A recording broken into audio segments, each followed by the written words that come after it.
এসো ইলম শিখি, এসো ইলম শিখি, এসো ইলম শিখি, এসো ইলম শিখি, এসো ইলম শিখি, এসো ইলম শিখি। আলহামদুলিল্লাহি রাব্বিল আলামিন ওয়াসসালাতু ওয়াসসালামু আলা খাতামিন নাবিয়্যিন আম্মা বা'দ ফাআউযু বিল্লাহি মিনাশ শাইতানির রাজীম বিসমিল্লাহির রহমানির রহিম।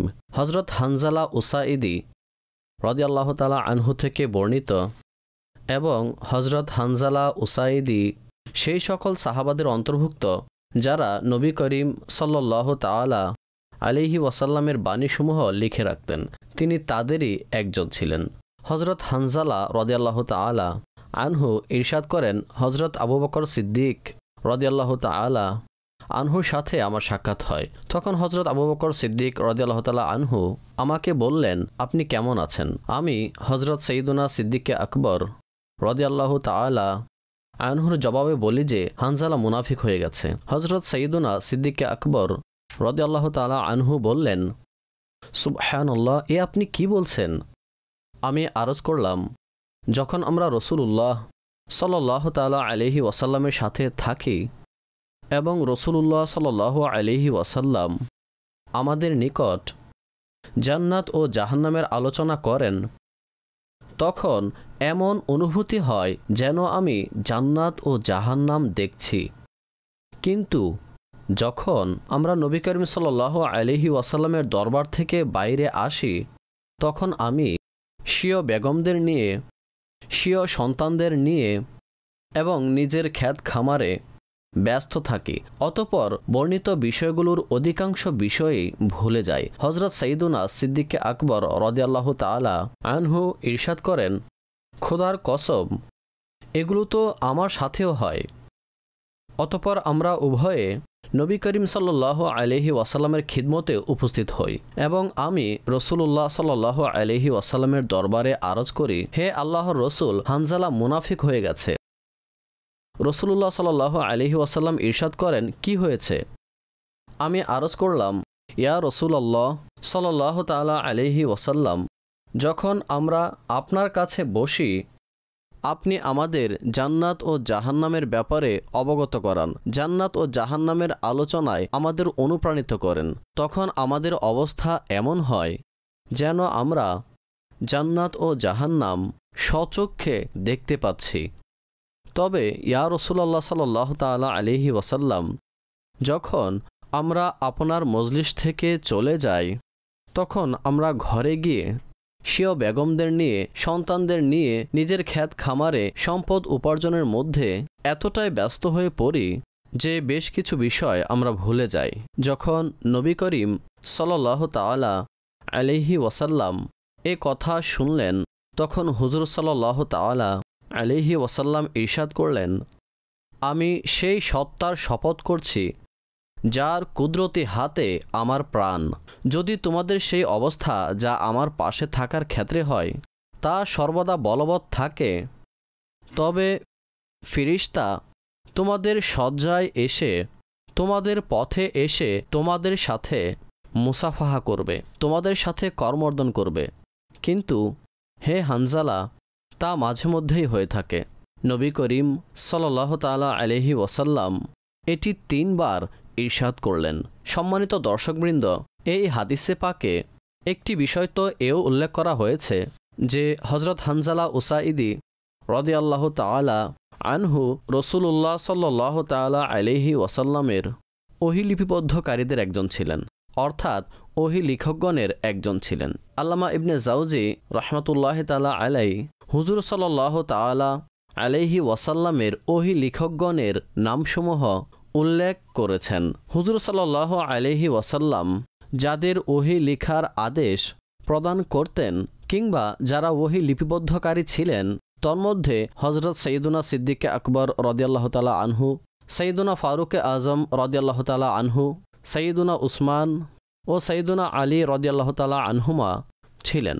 তাছাড়া অনুরূপ হযরত উবাই বিন কাব রাদিয়াল্লাহু তাআলা আনহু, অনুরূপভাবে হযরত যায়েদ বিন সাবিত আনসারী রাদিয়াল্লাহু তাআলা আনহু, হযরত আমির মুআবিয়া বিন সুফিয়ান রাদিয়াল্লাহু তাআলা আনহু এই সকল সাহাবাগণ হুজুর সাল্লাল্লাহু তাআলা আলাইহি ওয়াসাল্লামের ওহী লিপিবদ্ধকারী ছিলেন। তবে তন্মধ্যে যারা সবচেয়ে অধিক হুজুর সাল্লাল্লাহু আলাইহি ওয়াসাল্লামের সাথে থাকতেন এবং ওহী লিখতেন তারা হলেন হজরত যায়েদ বিন সাবিত এবং হজরত আমিরে মুয়াবিয়া রাদিয়াল্লাহু তাআলা আনহু। সম্মানিত দর্শক, এই হাদিসে পাকের মধ্যে আমাদের জন্য শিক্ষণীয় বিষয় হলো যে ব্যক্তিকে নিজ সত্তা ও নিজ আমলের পর্যালোচনা করতে হবে। হজরত হানজালা রাদিয়াল্লাহু তাআলা আনহু নিজ আমলের পর্যালোচনা করেছেন, নিজ অবস্থার পর্যালোচনা করেছেন। আর তার বক্তব্য কি ছিল? তা এটিই ছিল যে হানজালা রাদিয়াল্লাহু তাআলা আনহু নিজের সেই অবস্থাকে দেখলেন যে অবস্থাটি হুজুর সাল্লাল্লাহু আলাইহি ওয়াসাল্লামের পাশে থাকলে হয়, এবং অপর সেই অবস্থা যা হুজুর সাল্লাল্লাহু তাআলা আলাইহি ওয়াসাল্লাম নিকট থেকে দূরে গেলে তৈরি হয়। সুতরাং যখন হুজুর সাল্লাল্লাহু আলাইহি ওয়াসাল্লামের নিকট থেকে চলে যেতেন, নিজের ঘরে অবস্থান করতেন, তখন ঘরের আনুষঙ্গিক কাজে ব্যস্ত হয়ে যেতেন। অতঃপর যে পরিবর্তন রাসূলুল্লাহ সাল্লাল্লাহু তাআলা আলাইহি ওয়াসাল্লামের মাহফিলে দেখা যেত, সেই পরিবর্তন ঘরের মধ্যে অনুভব করতেন না।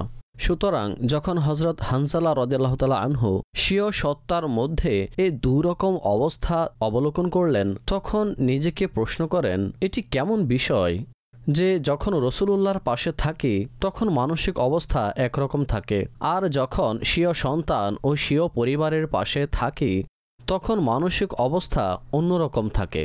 দর্শকবৃন্দ, এই ধরনের যে চিন্তা ভাবনা রয়েছে এটিকে আত্মপর্যালোচনা বলে। অতঃপর হজরত হানজালা রাদিয়াল্লাহু তাআলা আনহু স্বীয় ঘরে নিজের অবস্থার পরিবর্তনকে যেন মুনাফিকি বলে ব্যাখ্যা করছেন যে যখন আমার অবস্থায় পরিবর্তন হয়ে গেছে, সুতরাং কোথাও এমন তো হয়নি যে আমার ভিতর কপটতা নামক বৈশিষ্ট্য চলে এসেছে। আল্লাহর হাবিব সাল্লাল্লাহু তাআলা আলাইহি ওয়াসাল্লামের প্রাণ উৎসর্গকারী সাহাবা কপটতামূলক বৈশিষ্ট্য থেকে মুক্ত ও পবিত্র। আল্লাহ পাক তাদেরকে সেই সব ত্রুটি থেকে মুক্ত রেখেছেন, পবিত্র রেখেছেন। তবে যখন ভিন্ন দুটি অবস্থা বিরাজ করবে তখন এটি একটি আলামত হয়ে থাকে, এবং মুনাফিকতার লক্ষণ এটাই যে সে এক মজলিসে একরকম থাকবে, অপর মজলিসে রং বদলাবে।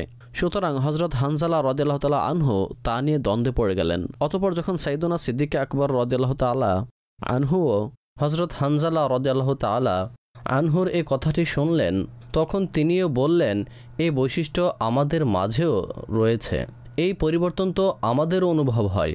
আসুন রাসূলুল্লাহ সাল্লাল্লাহু তাআলা আলাইহি ওয়াসাল্লামের দরবারে চলি। তো রাসূলুল্লাহ সাল্লাল্লাহু তাআলা আলাইহি ওয়াসাল্লাম যখন সম্পূর্ণ ঘটনা শুনেন, তখন হুজুর সাল্লাল্লাহু তাআলা আলাইহি ওয়াসাল্লাম ইরশাদ করেন, হে হানজালা, এটা কোনো কপটতা নয়, বরং তোমাদের সেই অবস্থা যা এখানে থাকা অবস্থায় হয়। সুতরাং তোমাদের সেই অবস্থা যদি প্রত্যেক মজলিস ও মাহফিলে থাকে, প্রতি মুহূর্তে তোমাদের উপর বিরাজ করে, তাহলে তো ফেরেশতা তোমাদের শয্যায় এসে তোমাদের সালাম জানাবে, তোমাদের রাস্তায় এসে তোমাদের সাথে মুসাফাহা করবে। তবে এই ভাবাবেগ সর্বদা বিরাজ থাকে না। স্বভাবতই লোকদের স্বীয় অন্যান্য কাজও সম্পাদন করতে হয়, যাতে অপরিহার্যভাবেই সে পূর্বের অবস্থা থেকে অন্য অবস্থায় চলে আসে।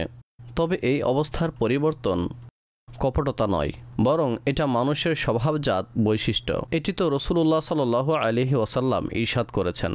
তবে হজরত হানজালা রাদিয়াল্লাহু তাআলা আনহু যে দুটি অবস্থা অনুভব করেছেন সেটির নামই আত্মপর্যালোচনা। এই হাদিসে পাক থেকে আমরা স্বীয় নফসের পর্যালোচনা করার শিক্ষা পাই। আমরাও যেন আমাদের নফসের অবস্থার প্রতি ভেবে দেখি। সম্মানিত দর্শক, আত্মপর্যালোচনা বিষয়টা কি?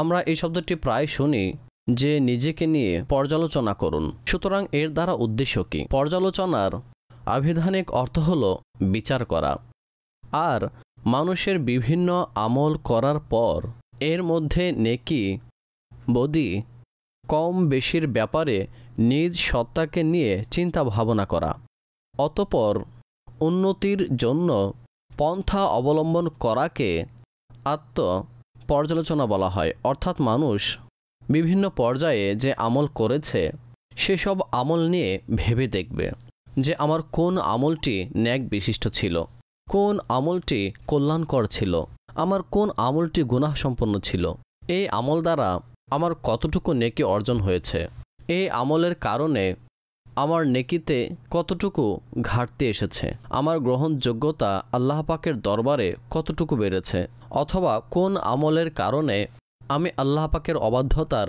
শিকার হয়েছি। ব্যক্তির এই সকল বিষয়ের প্রতি ভেবে দেখাকেই আত্ম পর্যালোচনা বলা হয়। হজরত হাসান বসরি রহমতুল্লাহি তাআলা আলাইহি বলেন, ব্যক্তি আমল করার পূর্বেও পর্যালোচনা করবে এবং আমল করার পরেও পর্যালোচনা করবে। অর্থাৎ পর্যালোচনা দু ধরনের হয়ে থাকে। প্রথমত আমল করার পূর্বে পর্যালোচনা করা, আর এর উদাহরণ তিনি এভাবে দিয়েছেন, কাজের পূর্বে নিজেকে প্রশ্ন করা। নিজের পর্যালোচনা করার অর্থ হলো, যেমন কারো নিকট কোনো বস্তু পছন্দনীয় আর তার নফস তাকে বলে সে যেন তা অর্জন করে এবং সেটি তার জন্য কল্যাণকরও বটে, তবে বস্তুটি এমন যা অর্জন করা আল্লাহ পাক নিষেধ করেছেন। তখন সে নিজের নফসকে উদ্দেশ্য করে বলে, হে নফস, যদিও এই বস্তুটি তোর পছন্দনীয়, কিন্তু এই বস্তুটি আমি হস্তগত করব না। কেননা এটি হস্তগত না করার কারণ হলো আল্লাহ পাক এর থেকে নিষেধ করেছেন। সুতরাং এটি আমল করার পূর্বের পর্যালোচনা।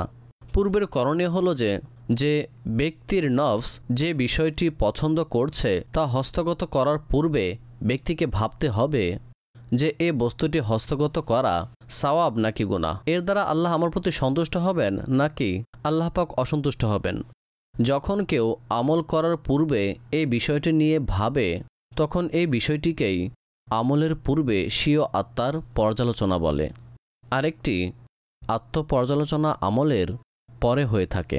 বলা হয়, যেমন কোনো ব্যক্তি কোনো ভুল করে ফেলল, কোনো গুনাহ করে ফেলল, গুনাহ করার পর সে নিজের নফসের পর্যালোচনা এভাবে করে যে, হে আমার নফস, তুই কি করে আল্লাহ পাকের এই নাফরমানি করলি, তুই কি করে স্বীয় রবের অবাধ্যতা করলি, এটা তুই কি ধরনের কাজ করলি। এই গুনাহ সম্পন্ন কাজ অথবা এমন কাজ যাতে কোনো সওয়াব পাওয়া যাবে না, যাতে কোনো নেকি পাওয়া যাবে না, এই ধরনের অনুশোচনাকে আমলের পরবর্তী পর্যালোচনা বলে। স্বীয় নফসের পর্যালোচনা করা এটি অত্যন্ত পছন্দনীয় আমল। যেমন আল্লাহ পাক কোরআনে পাকে ইরশাদ করেছেন, ওয়ালিমান খাফা মাকামা রাব্বিহি জান্নাতান ফাবিআইয়ি আলাই রাব্বিকুমা তুকাজ্জিবান। যে স্বীয় রবের সামনে দণ্ডায়মান হওয়াকে ভয় করে তার জন্য দুটি জান্নাত। সুতরাং তোমরা তোমাদের রবের কোন কোন নিয়ামতকে অস্বীকার করবে। এক্ষেত্রে মনের মধ্যে প্রশ্ন জাগে যে স্বীয় রবের সামনে দাঁড়ানোর ক্ষেত্রে ভয় পাওয়া দ্বারা কি বোঝানো হয়েছে। ভয় পাওয়ার দুটি অর্থ রয়েছে। প্রথম অর্থ হলো, ব্যক্তি এই বিষয়ে ভেবে দেখবে যে ভয়াবহ কিয়ামতের দিন আমাকে রবের সামনে হিসাবের জন্য দাঁড়াতে হবে এবং স্বীয় আমলের হিসাব দিতে হবে। সুতরাং সে হিসাবের সম্মুখীন হওয়াকে ভয় করবে। আর এর দ্বিতীয় অর্থ হলো, ব্যক্তি এই বিষয়ে চিন্তা ভাবনা করবে যে সে যে আমলই করছে তার রব তার আমলকে দেখছে, আর যদি সে নিজের আমলে অলসতা করে, অবাধ্যতামূলক আমল করে, তাহলে তাকে আল্লাহ পাক সে আমলের ব্যাপারে প্রশ্ন করবেন। আল্লাহ পাক আমাদের প্রতিটা আমলের ব্যাপারে জ্ঞাত। যে নিজের মধ্যে এই ভয় তৈরি করে নিয়েছে, তো আল্লাহ পাক তার জন্য দুটি জান্নাতের নিয়ামত রাজি তৈরি করে রেখেছেন। সম্মানিত দর্শকবৃন্দ, ভয় এটি আল্লাহ পাকের অনেক বড় নিয়ামত। আল্লাহ পাকের সুমহান নিয়ামতসমূহের মধ্যে একটি নিয়ামত। কোরআনের ভাষ্যগণ এই আয়াতের পাদটিকায় লিখেছেন যে ফারুকে আজম রাদিয়াল্লাহু তাআলা আনহুর যুগে ইবাদত পরায়ণ এক সুদর্শন যুবক ছিল। তার ইবাদতে ফারুকে আজম রাদিয়াল্লাহু তাআলা আনহুও আশ্চর্যান্বিত হতেন। সেই যুবক ঈশার নামাজ আদায় করার পর সম্মানিত বাবার খিদমত করার জন্য বাবার কক্ষে প্রবেশ করত। তবে যখন স্বীয় বাবার খিদমতের জন্য তার বাড়ির দিকে অগ্রসর হতো, তখন রাস্তায় তাকে অশালীন কাজের জন্য ডাকা হতো। তবে সেই যুবক নিজে দৃষ্টিকে নত করে সেই রাস্তা পাড়ি দিত। অনুরূপভাবে অন্য একদিন যখন সেই অশালীন কর্মী তাকে অশ্লীলতার দিকে ডাকে, তখন সে অসৎ নিয়তে সেই অশালীন কাজের দিকে অগ্রসর হয়। তবে যখনই সে ওই দিকে পা বাড়ায় তখন তার মস্তিষ্কে আল্লাহ পাকের এই বাণী ভেসে ওঠে, ইন্নাল্লাযীনা তাকাউ ইযা মাসসাহুম তাইফুম মিনাশ শাইতান তাযাক্কারু ফাইযা হুম মুবসিরুন। আল্লাহ পাক ইরশাদ করেছেন, নিশ্চয়ই যখন শয়তানের পক্ষ থেকে ক্ষুধাভীরুদের কোনো খেয়াল আসে তখন সে তৎক্ষণাৎ আল্লাহর হুকুম স্মরণ করে, অতঃপর সেই মুহূর্তে তাদের চোখ খুলে যায়। অর্থাৎ যখন শয়তান কোনো মুত্তাকি মুসলমানকে কুমন্ত্রণা দেয় তখন সাথে সাথে তার আল্লাহর হুকুম স্মরণে চলে আসে এবং তার চোখ খুলে যায়। যখন এই আয়াতে মোবারাকা তার স্মরণে আসে তখন চিৎকার দিয়ে সে মাটিতে ঢলে পড়ে। এদিকে দীর্ঘক্ষণ হয়ে গেলেও বাবার নিকট তার ছেলে উপস্থিত হয়নি। কাজেই বাবা নিজের সেই যুবক ছেলের খোঁজ নিতে বাইরে বের হয়। সুতরাং রাস্তায় এক জায়গায় তাকে বেহুশ পায়। অতঃপর তিনি মানুষের সাহায্যে তাকে উঠিয়ে ঘরে নিয়ে আসে। এরপর বাবা তার যুবক ছেলেকে বেহুশ হওয়ার কারণ জিজ্ঞাসা করল। তখন সেই যুবক সকল ঘটনাই বলল। অতঃপর যখন সে বাবাকে এই আয়াত পড়ে শোনালো যে যখন কোনো মুত্তাকি মুসলমানের অন্তরে শয়তানের পক্ষ থেকে কোনো খেয়াল আসে তখন তার আল্লাহ পাকের হুকুম স্মরণে চলে আসে এবং তাদের চোখ খুলে যায়। এই আয়াতটি পড়ার সাথে সাথে সে চিৎকার দিয়ে উঠে এবং তার রূহ দেহ পিঞ্জিরা থেকে উড়ে চলে যায়, অর্থাৎ তার ইন্তেকাল হয়ে যায়।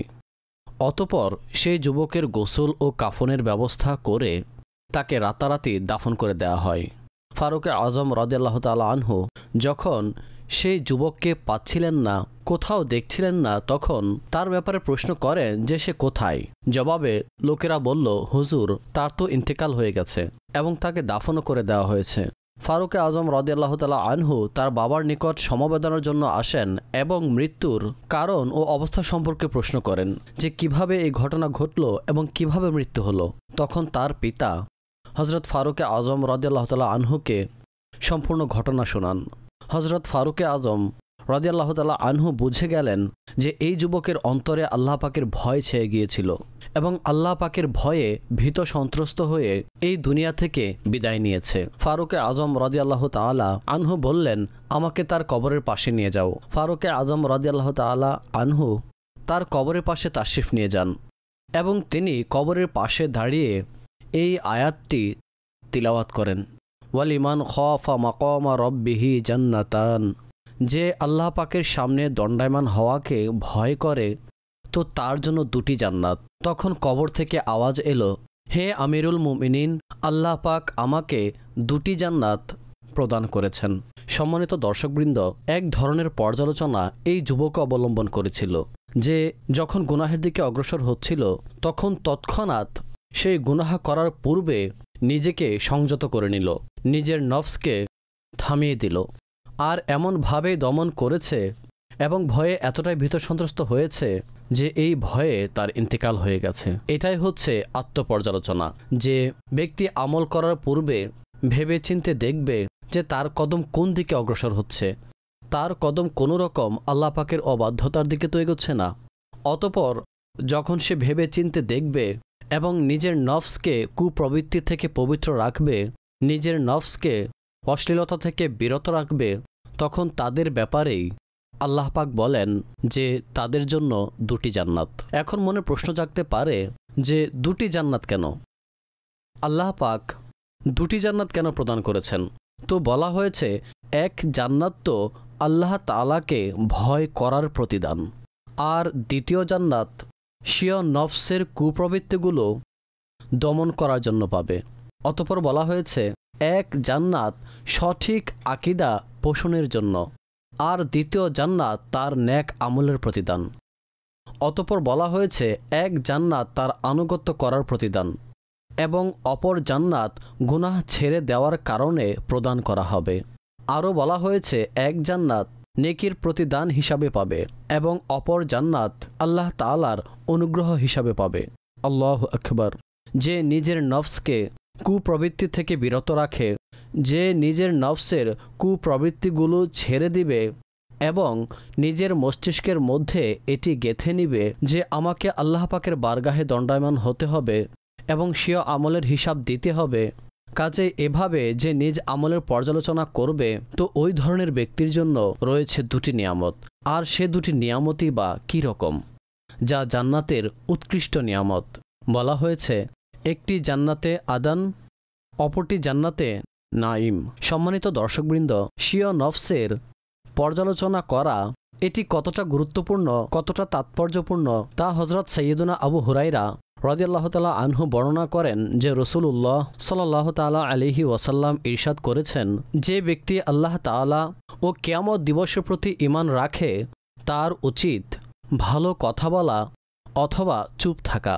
বুখারী ও মুসলিম শরীফের হাদিস থেকে এটি বুঝে আসে যে আল্লাহ ও কিয়ামত দিবসের প্রতি বিশ্বাস রাখে তার উচিত ভালো কথা বলা অথবা চুপ থাকা। এই ভাবনা কখন তৈরি হবে? এই ভাবনা তখন তৈরি হবে যখন মানুষ নিজ সত্তার ব্যাপারে পর্যালোচনা করবে, আমল করার পূর্বে চিন্তা ভাবনা করবে। হযরত সাইয়্যিদুনা ফারুকে আজম রাদিয়াল্লাহু তাআলা আনহু সর্বদা বলতেন, কিয়ামতের দিন হিসাব গ্রহণের পূর্বে তুমি তোমার হিসাব নাও এবং মিজানের পাল্লায় আমল ওজন করার পূর্বে নিজেই নিজের আমলের ওজন করে নাও। কাজে মানুষের উচিত জীবদ্দশায় নিজ আমলের হিসাব নেওয়া, অর্থাৎ নিজের প্রতিটা আমলের ব্যাপারে চিন্তা ভাবনা করবে। যদি বলতে চায় তবে সে বলার পূর্বে পর্যালোচনা করবে যে আমার মুখ থেকে কী বের হচ্ছে, আমি কি বলছি। এভাবে বলা কোনো সহজ বিষয় নয়। আমরা তো বলাটাকে খুবই সহজ মনে করি যে যা মুখে আসে তা বলে দাও।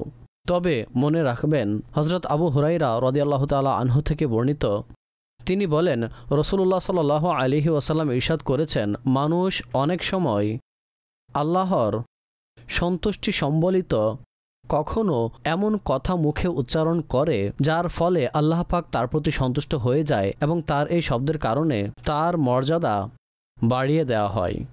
অতঃপর ইরশাদ করেন, অবশ্যই মানুষ আল্লাহর অসন্তুষ্টিমূলক অনেক সময় এমন কোনো শব্দ উচ্চারণ করে ফেলে এবং এর কোনো পরোয়া করে না। আল্লাহ তাআলা তার সেই একটি শব্দের কারণে তাকে জাহান্নামে নিক্ষেপ করে, অর্থাৎ ব্যক্তির ভাবনার মধ্যেই নেই যে সে কি বলছে। অনেক সময় তো এমন শব্দ উচ্চারণ করে যা আল্লাহর সন্তুষ্টিমূলক এবং তার জান্নাতে যাওয়ার উপলক্ষ হয়ে যায়। আবার অনেক সময় কোনো শব্দ এমনও হয় যা আল্লাহর অসন্তুষ্টিকে তীব্র করে দেয়, ব্যক্তিকে জাহান্নাম পর্যন্ত নিয়ে যেতে পারে। মাআযাল্লাহ, যদি কেউ নিজের জিহ্বা দ্বারা কুফরি বলে ফেলে এবং তার জানাই নেই যে সে কুফরি করেছে এবং এর থেকে তওবা না করে, তবে এই কুফরি বাক্য তাকে জাহান্নামে নিয়ে যাবে। কাজেই মানুষের উচিত নিজ কথোপকথনের পর্যালোচনা করা। অনুরূপভাবে মানুষের করণীয় হল স্বীয় অন্তরে আসা কুমন্ত্রণা ও দ্বিধা দ্বন্দ্বেরও পর্যালোচনা করা যে আমার অন্তরে কি আসছে, কোনো মন্দ ভাবনা আসছে কিনা। সেক্ষেত্রে ভাবনা ও কল্পনাগুলো শুধরাতে হবে।